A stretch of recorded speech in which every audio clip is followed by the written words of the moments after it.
All right, all right, all right. Hello and happy Wednesday. It is time for Wednesday Wisdom, the day of the week where I bring you the nuggets so we can all stay current and relevant on social media to generate leads, clients, customers, and sales. And today is all about income generating activities. What are you doing in your business to make money? And are you doing the right things? And are they making you money? For those who don't know me and you are in this group, but you haven't been introduced to me, I am Cecelia Morris, a digital marketing maven, and I teach business owners how to build their brand and their business online using digital marketing strategies. And this past March, I celebrated my hashtag successfully unemployed 5-year anniversary. 5 years ago, I walked away from corporate America, my 25-year engineering career, and I went online and I never looked back. So with that being said, thank you so much for joining in with me today. And I want to talk about the top 5+ income generating activities. So if you've been following me anywhere on any of my pages, you know I'm talking about AI, because AI is the thing to know. If you are not getting plugged in with AI, let me tell you, you're going to be left behind and you're going to struggle with your content and your marketing messages. And today is no different. I'm going to share with you the results that I got from AI about income generating activities. So I did 2 separate queries in AI. My first query I said, give me 5 income no, I didn't even give it a number. I said, give me a list of income generating activities for online business owners.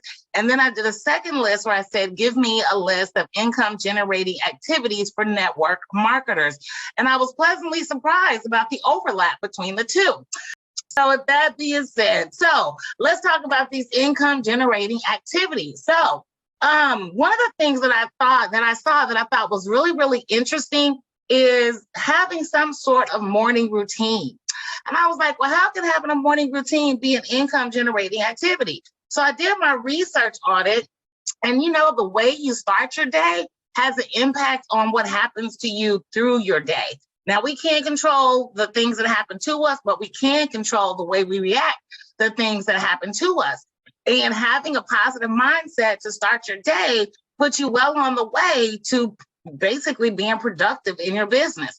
And I do this anyway. I have 3 sheets of mantras that I do every day: 1 for health, 1 for success, and 1 for happiness. So before I even get out of bed, the first thing I do is read my daily word and I meditate with God. We have a conversation for about 15, 20 minutes. And then when I get to my computer, before I even start working, I pull up my mantras and I read my mantras every day. I digress, but I just want to say that one of the things that came up as a money generating activity is to have a morning routine, some sort of routine that gets you prepared to start your day and get you in the mindset to where you can handle whatever the day throws your way. So I thought that was pretty cool. So another money generating activity is you got to be connecting with people every day, whether you have a network marketing business or an online business, in some way, shape, or form, you got to be touching people every single day. And if you're not active on social, the easiest way to do that is by running paid ads. You know, I'm a proponent, Facebook and Instagram, that's my jam. And when I don't feel like, I can't say I don't feel like it because I schedule my posts like 2 weeks in advance. But nonetheless, most of the posts that you see on my page are motivation, information, or inspiration. I don't post a whole lot about my business on my page.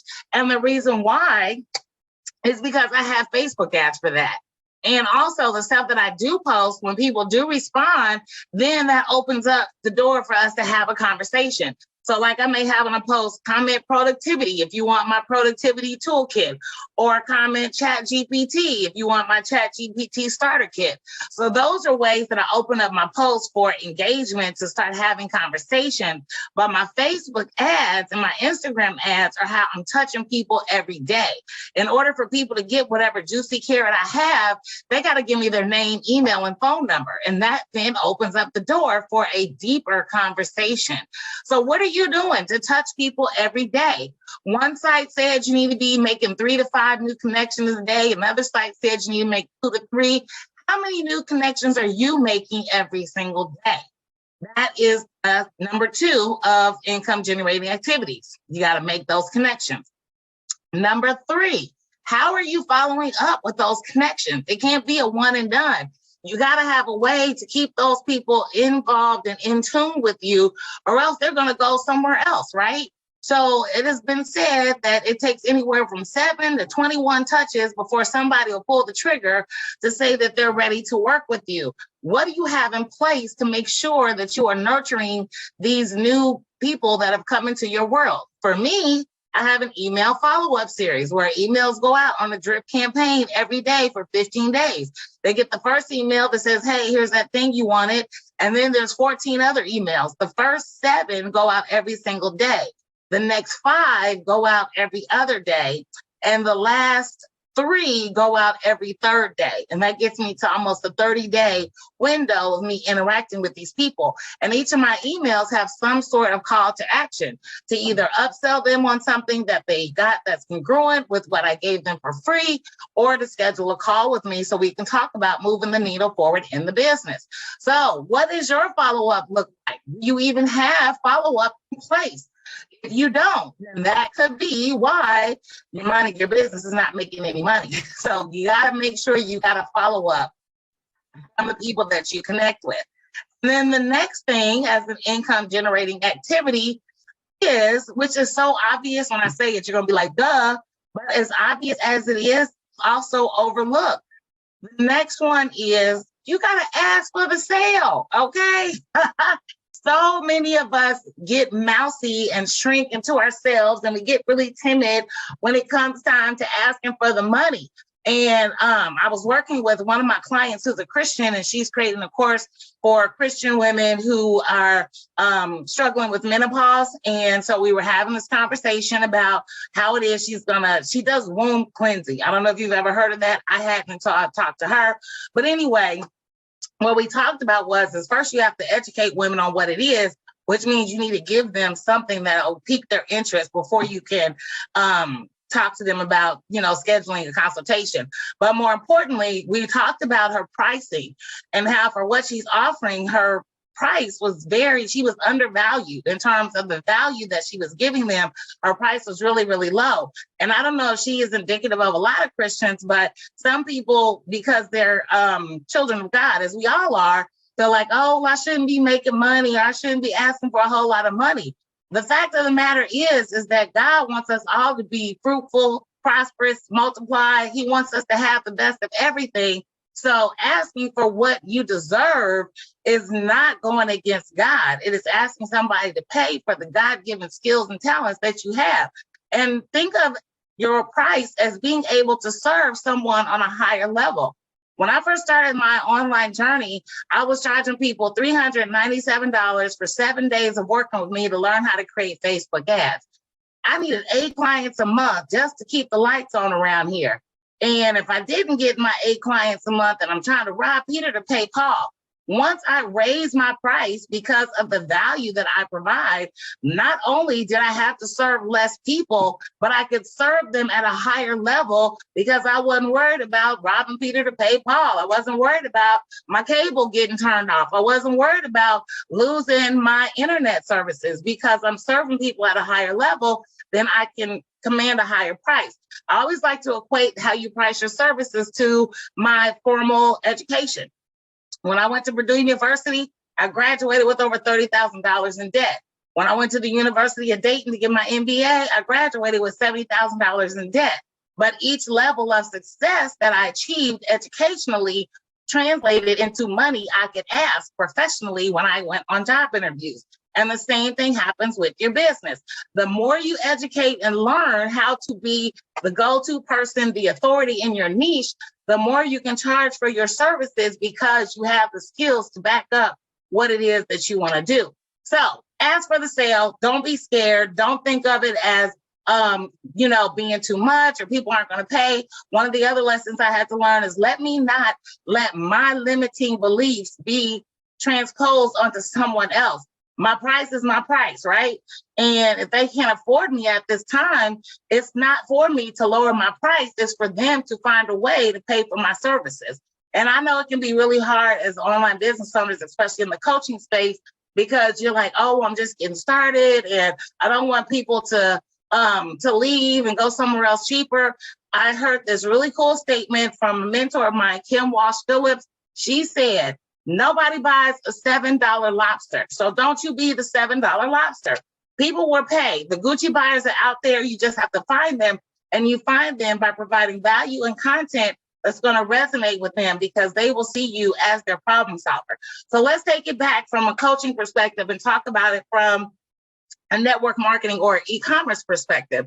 Again, you got to ask for the sale. So if you're in network marketing, as I am, and a lady reached out to me, she saw one of my YouTube videos where I was talking about having trouble sleeping. And we had a talk. She was telling me about her problems with sleep. And she was like, it's just driving her crazy. She's not functioning well at work. She's short with her kids. Her husband avoids her. It was just a whole mess. Anywho, at the conversation, I made an offer for her to try one of my company's products. If she didn't like it, she could return it and get her money back. If she did like it, I would give her a 30-day sample of another product that she wanted to try. She was like, sure, yes, let's do it. But here's the kicker. When I gave her the website, my website from my network marketing company, Go Make the Purchase, she had already been introduced to my company, but she never signed up because the person who introduced it to her never asked for the sale. So me being the ethical person that I am, I said, well, I'm not going to take a sale from your friend. Go contact your friend and sign up with her. And I'll still honor what I said about giving you a 30-day sample of something or a 30-day supply of something to try if you like the sleep product. So she was so blown away that I said that I would still honor my promise to her, even if she signed up with the person who introduced her to her, that she said, I want to sign up with you anyway. But I'm just saying all this to say her friend could have had that sale. If I don't even know if it was her friend, but whatever, that person could have had the sale if she would just ask for the sale. All right, so where are we at here? First, you got to have your morning routine, your mantra. Second, you got to have a way to reach out to people every day. Third, you have to have a follow-up sequence to where you're touching people so they get to know, like, and trust you. 4, you need to ask for the sale. And number 5 is you have to add automation, and you have to add automation into your daily routine. So even with my daily posts that I post on Facebook, Instagram, TikTok, or whatever, I have a scheduler that posts for me. So every morning at 10 a.m., my post is going to post on Facebook and Instagram. Whenever I decide to get up, I'm going to copy and paste it over to my Facebook personal page. I'm going to copy and paste it over to my LinkedIn. I'm going to copy and paste it over on Twitter. But it automatically posts, so I don't even have to think about it. And I can schedule out as far as I want to go. Don't get into the habit of doing an email a day unless you have an email system that will send out an email a day. And I don't care if it's just every day, every other day, every third day, whatever, you need that automation in place. Why? Because you don't want to be a flash in the pan to your audience, right? So you've got to have an email automation system in place so where you're staying in contact and communicating with the people who raise their hand and say, give me that thing you got on a regular basis. Another piece of automation is my videos. Remember, I told you I'm in this 60-day challenge where I got to do a video a day every day for 60 days. Well, I batch record my videos on Sundays and Wednesdays. So Sunday, I did like 6 videos. Today, I haven't done my videos yet, but the sun's still up. So I'll head out on the deck and do some recording here after this live. But more importantly, I do them in batches, and then the automation comes in because all I have to do now is send them to my VA. She edits them. She puts the subtitles with them. And then she schedules them on YouTube, and she schedules them on my Facebook channel and my Instagram, because again, you can schedule, as long as you have a Facebook business page, you can schedule your post to your Instagram and your business page. So when these items post, then all I have to do is copy and paste them over to my personal page, my Twitter account, my TikTok, and my LinkedIn. Now, when it comes to a VA, if your business is not ready for a VA, that's totally fine. But what can you do in your business where you can batch process stuff, right? Can you batch process 4 or 5 videos a day, and then you have to go in and edit and add subtitles? Can you batch process and automate your social media posts? A lot of the stuff that I post, you guys, is stuff that I saw on other people's posts. I was like, yeah, that's cool. I'll take a screenshot or I'll save an image to my hard drive, and then I'll schedule those posts to come out on a drip per my schedule that I have. So with that being said, guys, those are the top 5 income generating activities. I hope you found this list useful. It's in the comments of this video. Give me some subscribe, show your girl some love, and more importantly, watch the videos and learn how to effectively use AI in your business. This list of top 5 that I gave you came from a list that I generated from ChatGPT. I hope you found this message helpful today. I hope you implement some of those income generating activities. You don't have to do all 5 at once. Just get started. The journey of 1,000 miles starts with 1 step. And if you want to have a conversation with me to talk about how to use AI, how to move your business forward with Facebook and Instagram ads, how to schedule your posts on Facebook so they come out on a schedule, whatever it is, you can always reach out to me. We can have a non-salesy conversation where I'll give you the best steps to move the needle forward in your business. All right, my friends, that is Wednesday Wisdom. I hope you have a great rest of your day. Thank you for stopping by. As you know, I am Cecelia Faye Morris, the digital marketing maven. Ta-ta for now.